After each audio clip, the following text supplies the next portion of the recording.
E aí, gente, tudo bem? Sejam bem-vindos e bem-vindas a mais uma revisão do canal Parabólica. Gente bonita, gente esperta. Vamos lá, como eu informei já em um vídeo hoje mesmo anterior, a gente vai ter revisão aí gravada, mas ainda assim revisão. Só vou dar os recados, o PDF, o link com o PDF dessa revisão sobre Segunda Guerra Mundial está aqui na descrição, é só clicar, você vai ter acesso a esse PDF. E uma outra questão importante é... amanhã a gente vai ter, possivelmente gravada também, Guerra Fria, e depois a gente vai ter a Nova República também possivelmente gravada. E a gente ainda vai ter live essa semana com a Marília Mozão. Dá um alô aí, Mozão, tá aparecendo só a cadeira. E a gente vai ter outros vídeos também, tá? Que são importantes para você terminar de se preparar aí pro Enem. Então, sem mais delongas, já curte aqui esse vídeo aqui, é um vídeo, né, mas está em estreia. E vamos começar já logo de cara falando sobre o quanto que é cobrado Segunda Guerra Mundial. Os dois temas de hoje, Segunda Guerra Mundial e nazifascismo, no Enem. Utilizando os Enems de 2014 até 2022. Segunda Guerra Mundial, entre os assuntos de história contemporânea, estão lá com 2 mais... Opa! Cadê? Nazifascismo mais 2. Então são 4. Só que só lembrando que Segunda Guerra Mundial é importante para entender Guerra Fria. É importante também estar conectado, por exemplo, com crise de 29. Nossa última revisão de história geral foi sobre crise de 29. Até mesmo imperialismo, descolonização afroasiática e por aí vai. Então vamos começar já com conceitos. A gente falou na nossa crise, no nosso vídeo, nossa revisão, de crise de 1929, o quanto que a crise afetou países na Europa. Afetou principalmente quando a gente fala da Alemanha, porque a crise de 1929 atingiu num efeito de ricochetear. É assim que fala, mozão? Ricochetear. Você gerou uma crise de superprodução nos Estados Unidos. Os Estados Unidos vendiam muito produto para a Europa, mas a Europa conseguiu se reconstruir até de forma muito rápida. Alguns países da Europa que estavam destruídos pela Primeira Guerra Mundial. E aí, com o próprio capital estrangeiro, o capital que vinha dos Estados Unidos, eles se reconstruíram. E aí eles reduziram as importações de produtos dos Estados Unidos, porque eles já começaram a construir as suas próprias indústrias. Só que aí isso dá um efeito contrário, porque os Estados Unidos também comprava dos países europeus, porque você está numa reconstrução do liberalismo, né? Uma reconstrução via liberalismo, porque são empresas privadas. E aí a Europa também fica sem vendedor, sem vendas, desculpem, com redução das suas exportações, porque os Estados Unidos entrou em crise. Então atingiu a Europa. Na Alemanha específica você tinha a questão da República de Weimar, que virou uma democracia alemã após a Primeira Guerra Mundial, e entrou em crise econômica, alta de preços, inflação. Então, muita pobreza. Pra vocês terem noção, um movimento expressionista na arte alemão foi muito forte para criticar isso. Então, você tinha uma artista muito importante no expressionismo alemão chamada Kate Kollwitz. Ela foi perseguida pelo nazismo, teve as obras queimadas, ela denunciava em sua arte a precariedade, a fome, a miséria na Alemanha. É aí que entra o discurso nazista na Alemanha. Porque o discurso nazista é um discurso centralizador de valorizar o povo alemão. Então aí a gente chama de ultranacionalista. Acho que é importante destacar que o nacionalismo, de forma econômica, ele busca valorizar a empresa nacional, em detrimento da privada, da empresa privada. Quando a gente fala em nacionalismo, ultranacionalismo, a gente, além da questão nacional, ele é muito mais uma questão étnica, uma questão política e étnica. É o que aconteceu na Alemanha, falando que nós deixamos essa economia estrangeira entrar, porque a Alemanha precisou se reconstruir. Tem a questão do chamado revanchismo. Cadê minha caneta? Tem a questão do chamado revanchismo pós-Primeira Guerra Mundial, porque a Alemanha teve que aceitar várias questões, várias imposições pelo Tratado de Versalhes de 1919, como devolver territórios conquistados, Alsácia-Lorena para a França, pagar indenizações aos países da Entente, além de reduzir o seu exército a 100 mil soldados, justamente para evitar uma revanche. Mas tudo que a Alemanha fez a partir de agora foi ignorar o Tratado de Versalhes com essa ideia do revanchismo. E a ideia de que o nazismo ele vinha pregando, falando assim, esse liberalismo que abriu as portas da Alemanha para o capital estrangeiro nos prejudicou, né? E aí começa a perseguir, já existia perseguição, acho que é importante destacar isso, mas aumenta a perseguição, né, o chamado expurgo, de todas as etnias que eles não consideravam germânicas. Então o nazismo ele tem esse componente racial. Ele rompe com o capitalismo? Não, ele não rompe com o capitalismo. Ele tenta romper com o capitalismo liberal. Mas ele busca, assim como o fascismo, tá? Então a gente tem o fascismo na Itália e o nazismo na Alemanha, os casos são muito parecidos, guardadas algumas diferenças importantes e pontuais. Ele busca a superação do processo de luta de classes. Não tem que ter luta de classes. Então ele se opõe ao socialismo soviético, por exemplo, ele se opõe ao comunismo. Porque esse negócio de luta de classe, o trabalhador não tem que ficar pensando em classe social, ele tem que lutar pela Alemanha, né, nesse caso aí ele falando. Então é uma questão muito mais racial, é uma questão componente racial do que de classes. E ele não rompe com o capitalismo, visto que o Estado alemão ele não passa a intervir diretamente nas fábricas, nos meios de produção. Eles continuam nas mãos da iniciativa privada, então a propriedade privada não foi abolida. A questão é que o Estado ele exige mais, ele é mais centralizador dentro de um conceito de um capitalismo, só que não liberal. É isso que é importante destacar, tá bom? No caso da Itália, vem até antes, muito parecido, uma revanche inclusive contra a própria Inglaterra, porque após a Primeira Guerra Mundial, a Inglaterra tinha oferecido para a Itália, para ela mudar de lado lá em 1915, ela estava do lado da Alemanha e da Áustria-Hungria, a Inglaterra tinha oferecido para a Itália que se ela mudasse de lado, eles iam dar terras para a Itália, ajudar no desenvolvimento italiano, o que eles consideram que não aconteceu. A Inglaterra, na verdade, como país imperialista, continuou, inclusive, mandando na própria economia italiana. Então tem essa questão do revanchismo, até mesmo na Itália, a valorização do que é ser italiano, esse componente nacional também do ponto de vista da Itália. E uma parte importante do fascismo e do nazismo... Desligou seu PC, mozão? Desculpa. Não deixa, não liga o ar, não. Um componente importante... Desculpem, gente, que o ar-condicionado desligou aqui, desligou o PC da Marília. Você salvou? Mas vamos lá. Um componente importante na Itália é a questão... Não tem corte, tá? Como se fosse live, né? É a questão da violência, a utilização da violência, por isso que a gente fala do fascismo, utilização da violência. E você também tem uma questão de propaganda. A propaganda tem a violência no nazismo, mas você tem mais propaganda também do nazismo do que no fascismo.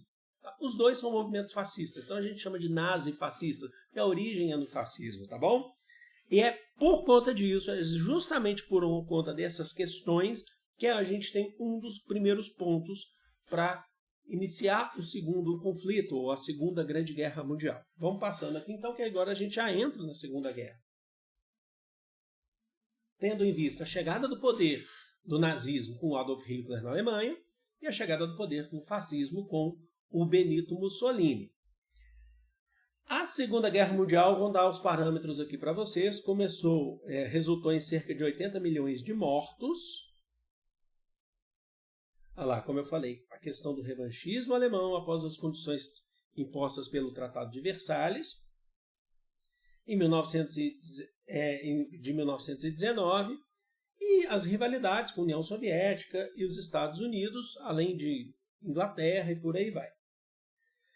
Pontos importantes. A Alemanha, que é muito importante, tá? A Alemanha, ela defendia, dentro desse planejamento, desse plano, dessa questão ideológica do nazismo, racial, esse componente racial do nazismo, a ideia era uma questão de entendimento pelos nazistas de superioridade do povo alemão.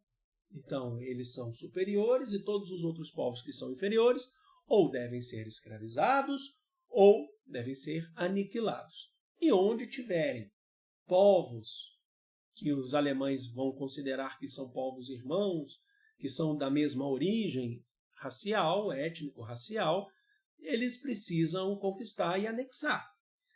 E anexar outras regiões também para escravizar os povos também que eles consideram inferiores. Isso aí o Hitler ele vai chamar de espaço vital. O que é o espaço vital? É o espaço vital para a Alemanha continuar crescendo, o componente do germanismo, ou que eles vão falar, né, o Hitler vai chamar de raça ariana. Então ele passa a já logo de cara ter ideias de conquistas pelo mundo. Já começa, inclusive, a mostrar que tem um componente bélico muito forte. Quem vai temer esse revanchismo é todo mundo. Mas as primeiras ações são tomadas pela Inglaterra e pela França. A gente vai ter, atenção, no ano de, não coloquei aqui, mas eu vou colocar, 1938, o chamado Acordo de Munique. Líderes da Inglaterra e da França visitaram Hitler, atenção, para estabelecer, olha só os nomes que a gente está dando aqui, uma política de apaziguamento. Acalma a Alemanha nazista. Porque a Alemanha já estava conquistando territórios, já nos anos 30, antes da Primeira Guerra, já inclusive participou de 36 a 39, inclusive da Guerra Civil Espanhola, apoiando as tropas franquistas, né, a Falange. Então, acalma, eles tinham medo de estourar essa nova guerra, então acalma, é por isso que chama política de apaziguamento. Vamos negociar com a Alemanha para ver o que a Alemanha pode fazer para parar, para a gente não ter mais esse conflito. Só que a França e a Inglaterra são ordinárias, tá? Já vou avisando vocês, são ordinárias, não assumem culpa. Permitiram com que a Alemanha conquistasse algumas regiões. Então, para você não conquistar tudo, algumas regiões a gente deixa, você pode ir lá.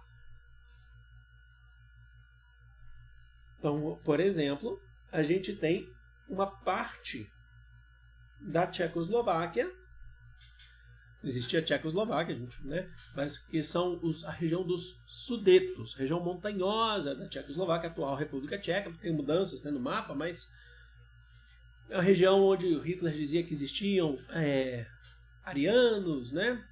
Entre outras questões. Mas a questão é que o Hitler também não vai respeitar a própria política de apaziguamento, tá bom? Ele não respeita. Você vai ali e pega os Sudetos da Tchecoslováquia, mas ele não respeita. Em 1939, um ano depois do Acordo de Munique, da política de apaziguamento, tem um outro pacto feito com a União Soviética, e aqui eu peço para que vocês prestem bastante atenção, porque quando a gente fala em Segunda Guerra Mundial, todo mundo quer ficar falando de batalha. Mas o que eu já adianto vocês, o que é mais importante saber são os acordos, os tratados, antes, durante e depois. Um acordo chamado Molotov-Ribbentrop, também conhecido como nazi soviético. Então vai ser sobre a Alemanha de Hitler e a União das Repúblicas Socialistas Soviéticas de Joseph Stalin. Atenção, eles prometeram não se agredir. É um pacto de não agressão entre a Alemanha e a União Soviética. Atenção, eles eram amigos inseparáveis? Longe disso. Foi a União Soviética que destruiu, deu a palavra final da Alemanha, destruiu finalmente a Alemanha. Apesar da guerra ser importante para outros países também, que foram importantes para o final, a gente não está aqui negando isso, né? Estados Unidos na Batalha do Pacífico, com os ingleses por aí. Mas eles não eram amigos, tinha esse componente diferente da questão entre socialismo e nazismo, que é fundamental para a gente entender o nazismo enquanto uma sociedade baseada na raça, mas que não rompe com a propriedade privada. E o socialismo soviético de Stalin já fez a reforma agrária, acabado com a propriedade privada dos meios de produção, colocado nas mãos dos trabalhadores. Teve a questão, que a gente não vai entrar aqui, da centralização do governo de Stalin, mas a ideia do socialismo que eu estou falando. Eles eram inimigos. Na obra lá do Mein Kampf, né, o Minha Luta, do Hitler, ele está o tempo todo falando mal de Karl Marx. Né? Então a gente tem esse ponto importante. Mas por que então fazer um tratado? Eram duas grandes potências bélicas. O Stalin sabia que o Hitler poderia... E ele ia iniciar uma guerra, mas ele ia bater muito de frente na frente ocidental, o lado ocidental, ou o lado oeste da Alemanha. E lá ele vai bater de frente com a Inglaterra, com a França. Então, enquanto ele se desgasta naquela frente ocidental, Stalin dá tempo de se recuperar, de se armar. E o Hitler a mesma coisa. Ele tinha que enfrentar várias frentes, do lado esquerdo, do lado direito. Então ele pensava o quê? Se eu conseguir segurar um pouco aqui, eu consigo começar a atacar lá. Só que tinha um componente, uma cláusula que eles diziam que era secreta, que era a divisão da Polônia entre as duas nações, entre a Alemanha de Hitler e a União Soviética de Stalin. A Polônia dividida no meio, basicamente, que Hitler, a Alemanha poderia ir até ali, naquela divisão. E Stalin poderia ir até ali também na sua divisão. Acontece que Hitler invade a Polônia. Aqui, antes, deixa eu passar aqui para vocês, que é uma charge da época. Você tem charges que a Inglaterra e a Alemanha criticaram o Stalin pelo acordo. Só que, assim, eles nunca quiseram lembrar. Lembra, a função do historiador é fazer você lembrar o que você quer esquecer. Eles não queriam lembrar que em 1938 eles permitiram com que a Alemanha conquistasse parte da Tchecoslováquia. Aí depois eles acusaram a União Soviética. Então é um jogo político.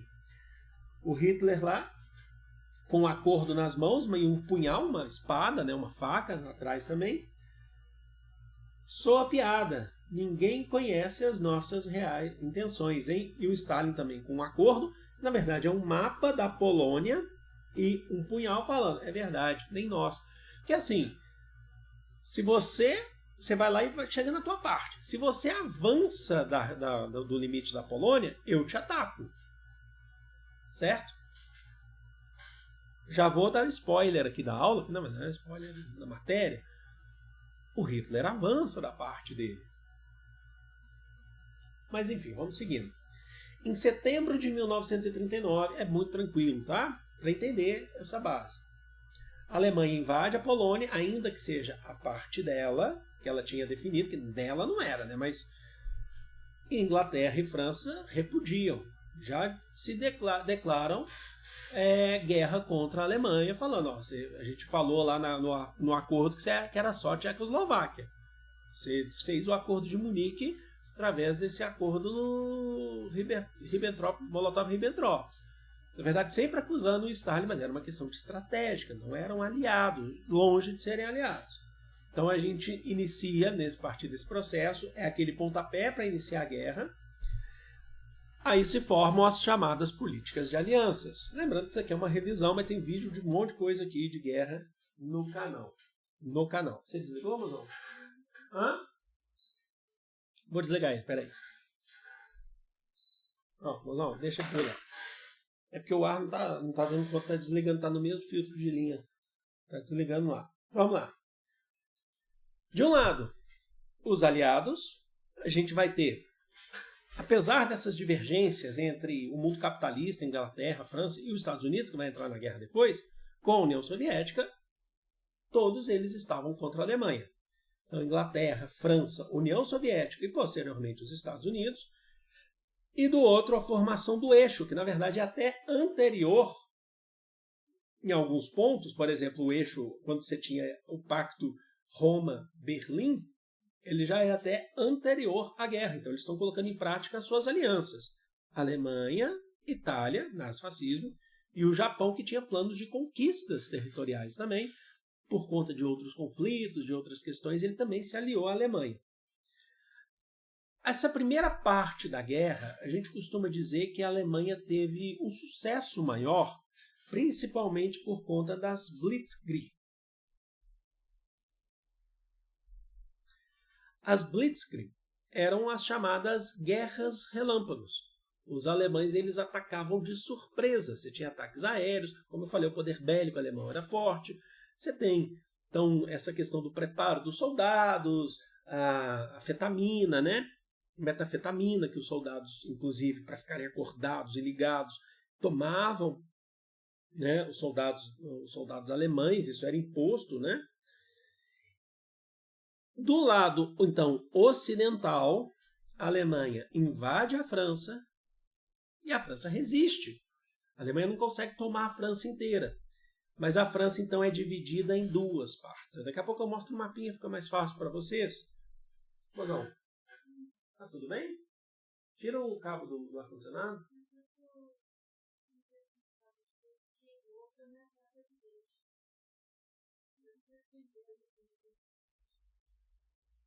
Qualquer coisa você coloca o...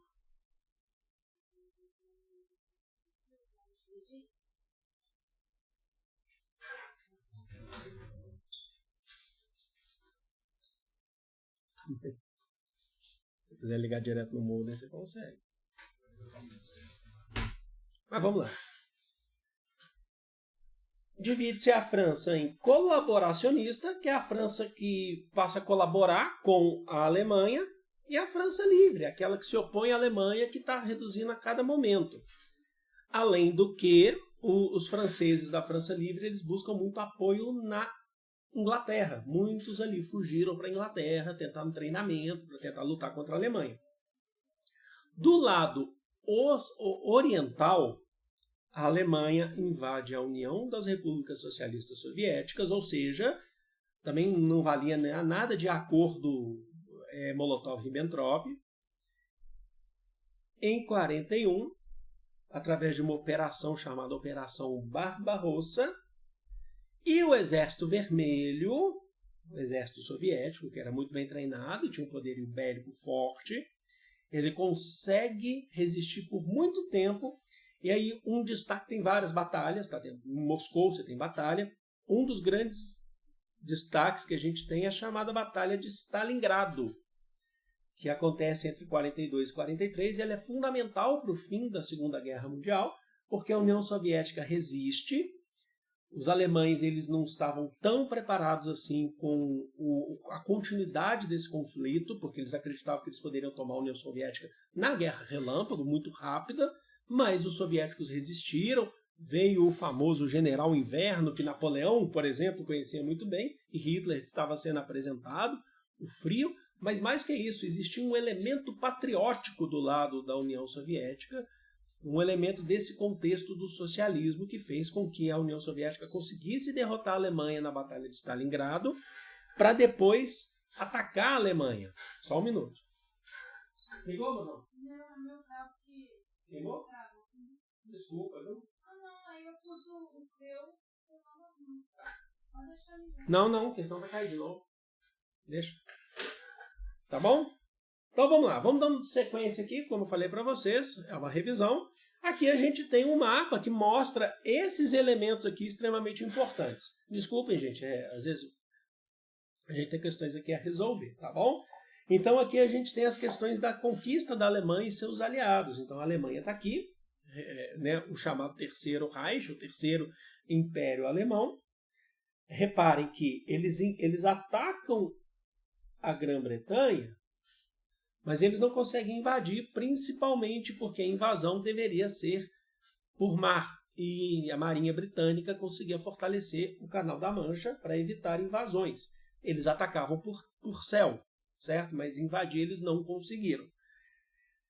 Aqui a gente está falando da guerra na Europa, tá? Mas essa guerra ela se estende para o continente africano, asiático, Oceania, tá bom? Então a Alemanha... Um detalhe aqui importante é a França dividida. Então aqui do lado de cá você tem a França livre e do lado de cá você tem a França colaboracionista. E do lado de cá a Alemanha invadindo a Polônia para chegar na União Soviética, onde você vai ter a Batalha de Stalingrado. Bom, então a gente tem esses aspectos aqui. Olhando do lado de cá, nós temos a frente oriental, que é basicamente a União Soviética lutando sozinha contra a Alemanha. E do lado de cá nós temos a frente ocidental. Fechou? Vamos lá. Em 41, as coisas começam a mudar também. A Alemanha, a guerra começou em 39, mas a Alemanha já estava em guerra já com outros países já há mais tempo. Em 41, os Estados Unidos anunciam sua entrada na guerra após o ataque japonês à base naval de Pearl Harbor. Tem muita gente que pergunta por que o Japão atacou os Estados Unidos. O ponto mais importante é que os Estados Unidos haviam rompido relações comerciais. São dois motivos. Rompido relações comerciais com o Japão quando o Japão passa a apoiar a Alemanha. Esse é um ponto. Ponto 2. O Japão tinha a ideia de conquista territorial pelo Pacífico. Então atacou também os Estados Unidos, atacou a base de Pearl Harbor, entendendo que ela era uma ameaça para os planos japoneses no Pacífico. Tá bom?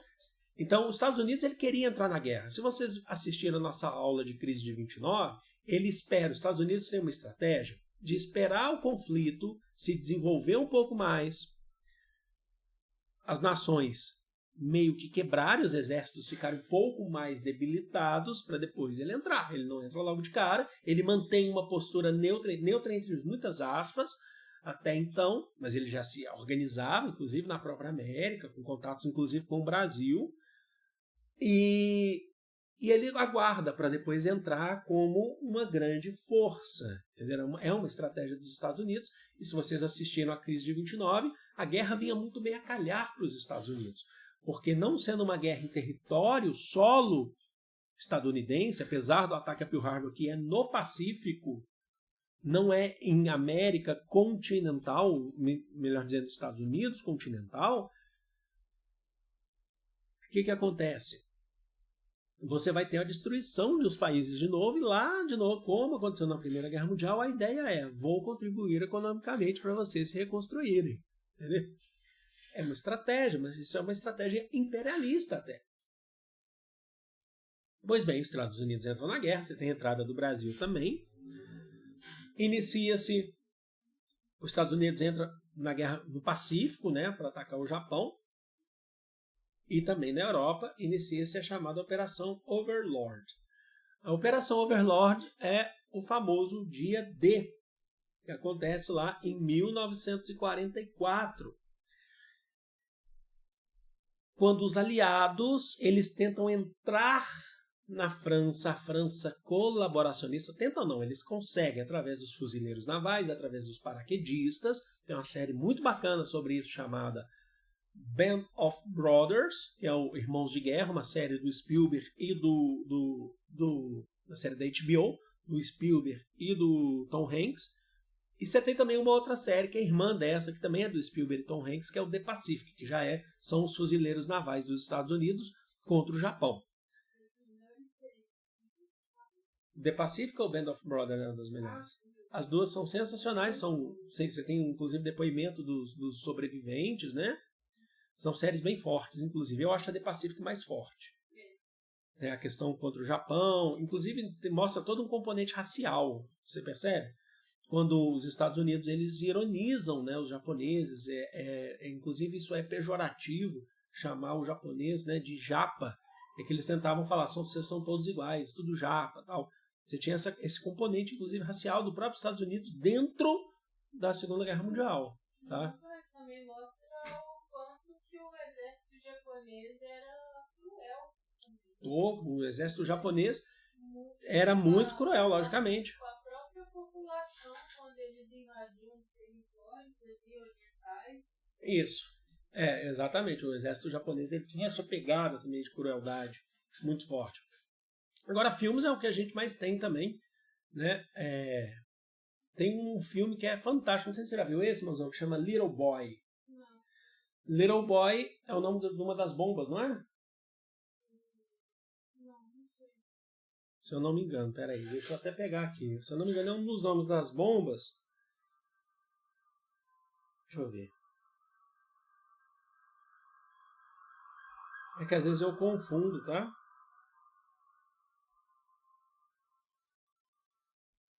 É um nome das bombas. Little Boy é a de Hiroshima. Tá? É a bomba de Hiroshima.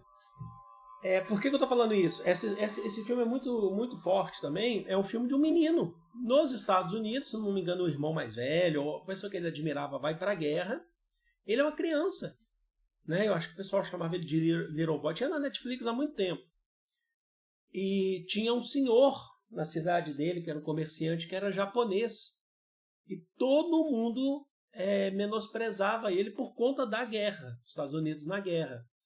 E esse menino começou a ter relações com esse japonês, sabe? Ser amigo, né? Ele sabe, um senhor. E percebe que o que está acontecendo lá não é culpa sua. Você vive nos Estados Unidos e tal, até aí acontece o evento da bomba. Enfim, já dei spoiler do filme inteiro, não tem importância. Assistam, tá? Mas o filme é muito bonito. Vamos lá. De um lado, os Estados Unidos, Canadá, Inglaterra, eles entram e começam a recuar a Alemanha. Vou até voltar o mapa aqui, ó. Começa a recuar a Alemanha para o seu próprio território aqui, ó. Tá vendo? E do outro, a União Soviética, depois de vencer a Batalha de Stalingrado, também recua a Alemanha, já há mais tempo recuando a Alemanha para o seu próprio território. Então a União Soviética começa até a varrer nazistas do mapa europeu nesse processo.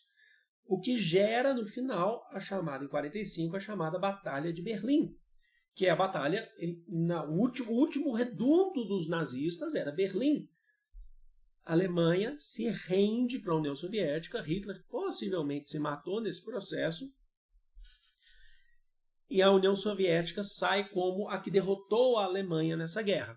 Lembrem-se, estou falando que a União Soviética foi a única vencedora? Não, mas foi ela que rendeu a Alemanha. Então, hoje na Rússia, eles têm muito orgulho desse processo de ter derrotado na base do nazismo, na Batalha de Berlim. Mas a operação Overlord, né, o dia D, foi muito importante também para poder enfraquecer, recuar a Alemanha também do outro lado. E aí, a guerra continua, tá bom? A partir de maio, só fechar aqui, mozão. A guerra no Pacífico continua com as pretensões próprias do Japão e ali dos Estados Unidos. E ela termina com as bombas de Hiroshima e Nagasaki em setembro também de 1945. A guerra continua lá, com a rendição do Japão. Importante destacar, aquele plano dos Estados Unidos de entrar numa guerra como solução econômica para a crise de 29... também é isso, porque regiões de Hiroshima e Nagasaki eram regiões industrializadas, polos industrializados do Japão. Então há uma questão estratégica de destruição do Japão para depois ter uma reconstrução. É isso, é mostrar poder militar bélico, inclusive para a União Soviética, porque já sabia que pós-Segunda Guerra Mundial você ia ter um embate de forças, o capitalismo e o socialismo, tá bom? Pode falar, Mazão. Mas vira pra cá, que senão o pessoal não te escuta. A série Band of Brothers é do dia D. Ela é sobre o dia D, os paraquedistas caindo, né? Ela é sobre o dia D. Tanto é que ela se passa na França, depois Países Baixos, né? A França é um reduto de guerra, assim, sabe? É porque ela é o caminho, vou até mostrar no mapa aqui. A França, quando você tem um embate entre a Alemanha, aqui do lado de cá, Alemanha, ponto 1, Inglaterra, ponto 2, a França está aqui, ó. Ela é o meio. França, Holanda, países, Bélgica, são um caminho, né? Tirando a questão da proporção do mar, é um caminho. Isso foi também na Primeira Guerra Mundial. A boa parte da guerra na Europa, da primeira, se passou na França, em território francês. E a segunda é da questão do Pacífico, né, mozão? Vamos lá. Consequências dessa guerra, que é muito importante. A Alemanha foi dividida em 4 zonas de influência, uma zona dos Estados Unidos, outra da França, outra da Inglaterra e outra da União Soviética, mas depois a gente vai conhecer ela por uma divisão só, que é a divisão da República Federal da Alemanha, que a gente vai chamar de Alemanha Ocidental, com bases capitalistas, e República Democrática Alemã, que é oriental, com bases socialistas. É o período que a gente inicia a Guerra Fria, a gente vai ter a aula, tá? Amanhã para vocês, com a divisão do Muro de Berlim. O Muro de Berlim vai ser erguido em 1961, mas a divisão da Alemanha já é anterior. A construção do muro que separa Berlim e não a Alemanha. E Berlim está do lado oriental, tá bom? É um pouco estranho falar assim, mas é. Outra consequência importante dessa guerra, a gente vai ter o Tribunal de Nuremberg, onde os nazistas vão ser sentenciados à morte. Na Segunda Guerra Mundial, após a Segunda Guerra Mundial, então dá para listar um monte de coisa aqui. Você tem o fim do mandato britânico da Palestina, com a partir de 1948 a criação do Estado de Israel, sendo um reduto para os judeus, tá bom? A gente não vai entrar nas questões que a gente está falando, inclusive, desse conflito atual, porque tem vídeo pra caramba aqui é uma revisão mais pontual para vocês. Mas aí você tem conflitos já iniciando, já até anteriores a isso, lá na região. Você tem o enfraquecimento de grandes potências europeias que foram destruídas pela guerra, o que gera o maior fortalecimento dos movimentos de descolonização dos continentes africano e asiático. Então é após a Segunda Guerra Mundial que você começa a ter mais embates para a descolonização europeia na África e na Ásia. Os países eles começam a ir por água abaixo, por terra. A grande força dos países europeus nos continentes africano e asiático tem um componente do marxismo, que vai ser muito importante em partidos, em organizações, na África sobretudo, e na Ásia também, que vão lutar pela descolonização, rente Inglaterra, Bélgica, Alemanha, Portugal, né? França. E então você aumenta, né, essas questões, né, principalmente na África e na Ásia. No Brasil, você sabe, a consequência vai ser a queda do Getúlio Vargas, que apoiou os aliados. No entanto, era um ditador que tinha lá atrás um processo ideológico muito, muito próximo do que seria o fascismo, certo? E aí o Brasil depois se torna uma república, mas dentro da Guerra Fria, uma república democrática e liberal, só que com muita influência dos Estados Unidos, né, por ajuda financeira, econômica. Então você tem essas questões pós aí Segunda Guerra Mundial. A gente está falando já de um período de Guerra Fria, tá?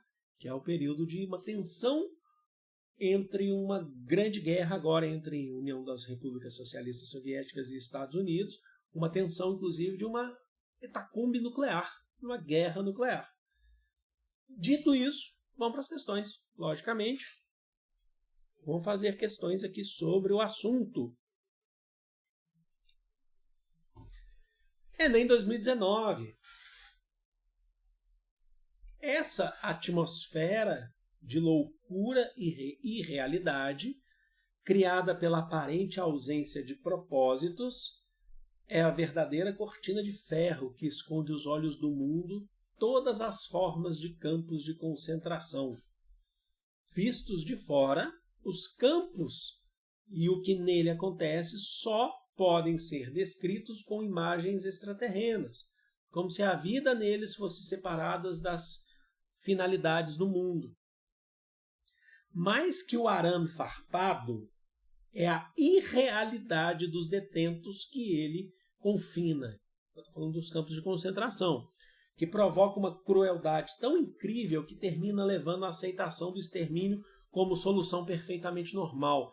Então está falando dos campos de concentração, do Holocausto, 6 milhões de judeus foram mortos cruelmente, brutalmente nos campos de concentração e extermínio.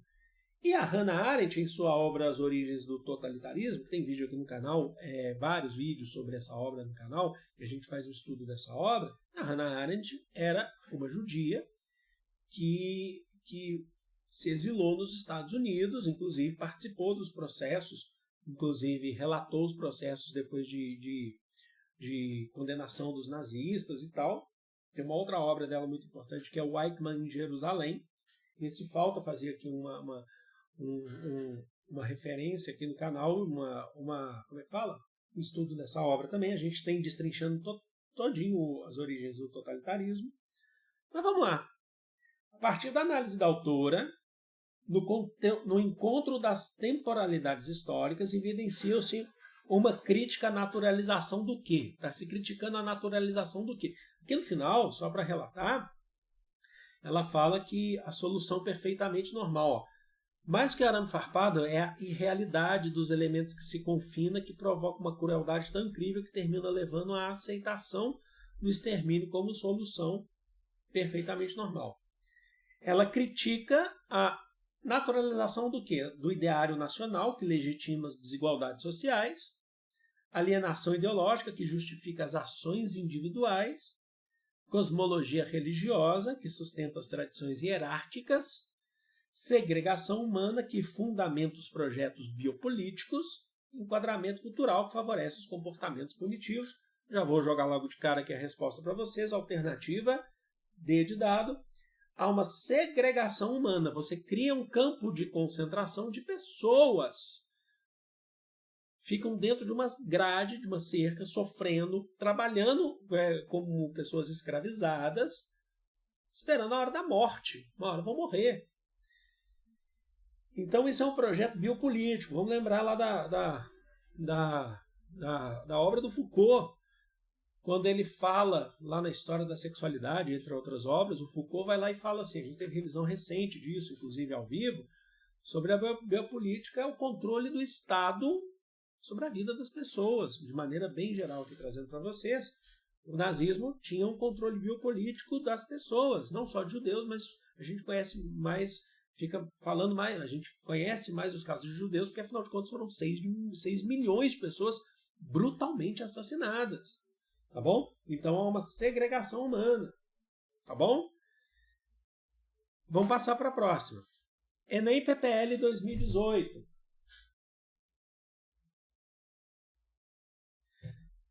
É uma questão que tem um texto do Hobsbawm e a dica que eu dou. Nessa é a famosa questão que o pessoal adora falar. O texto já entrega. Mas tem isso. Vou ficar mentindo para vocês? Tem isso no Enem também. Não sempre, mas tem. Quanto aos campos de batalha, os nomes de ilhas melanésias e assentamentos nos desertos norte-africanos, na Birmânia e nas Filipinas, tornaram-se, atenção, tão conhecidos dos leitores de jornais e radioouvintes quanto os nomes de batalhas no Ártico e no Cáucaso, na Normandia, em Stalingrado e em Kursk. A Segunda Guerra Mundial, a última frase aqui, foi uma aula de geografia. Está lá na Era dos Extremos, do Eric Hobsbawm, grande historiador, meu preferido mundialmente. Um dos principais acontecimentos do século XX, a Segunda Grande Guerra, ou Guerra Mundial, na Segunda Guerra Mundial, foi interpretada no texto, aqui é importante, eu estou falando no texto. Então não é o texto que foi jogado aqui só para você ter um texto. Aí a pergunta vem e te pergunta mais sobre um conhecimento mais específico que você tem. No texto. Como uma aula de geografia. Por quê? Aí você vai lá atrás e fala assim, nomes de ilhas, os desertos ficaram tão conhecidos de leitores de jornais e radioouvintes. Por quê? Teve-se ciência de lugares outrora ignorados? Matamos. É isso. Segunda Guerra Mundial, ele está falando do ponto de vista midiático. Tá? É uma questão sobre guerra, mas do ponto de vista midiático, que passou a se ter cobertura de regiões que antes pessoas, por exemplo, nos Estados Unidos, na Inglaterra, não conheciam. No Brasil. Mas vamos ver as outras aqui. Foram modificadas fronteiras e relações interestatais? Foram modificadas fronteiras na guerra. Mas é o texto. Vou de novo aqui. Está escrito aqui. No texto. Entendeu? Professor, por que não pode ser AB? Porque no texto ele está falando de uma aula de geografia. Entendeu? C. Utilizaram mapas estratégicos os exércitos nela envolvidos? No texto, de novo, não tem mais o que falar sobre isso. Tratou-se de um acontecimento que afetou a economia global? Afetou. Mas é isso que o Hobsbawm está falando? Não. Tornou-se o continente europeu o centro das relações internacionais? Também não, está falando de África, está falando de que mais? Nas Filipinas, né? Oceania. Ou seja, não pode ser também. A alternativa correta, A, no texto. E aí vamos para uma questão, essa aqui deve ficar menorzinha para vocês, é um Enem em Libras 2017, mas vamos para essa questão, que é uma questão interessante também, já tem uma imagem, ela deve estar menor para vocês, porque para colocar a imagem aqui, se você estiver vendo num dispositivo móvel menor, só acompanhar comigo a leitura aqui. This is the enemy. Tradução, este é o inimigo.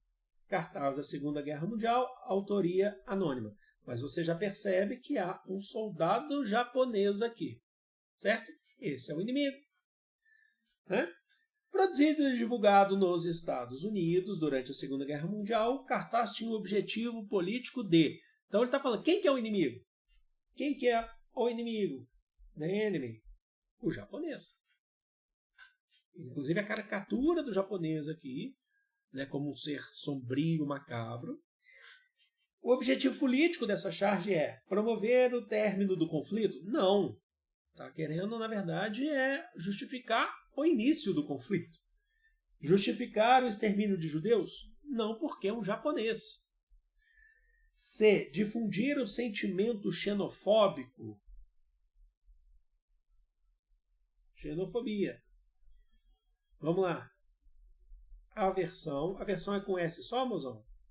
Aversão é com S só? Aversão ou ódio à cultura.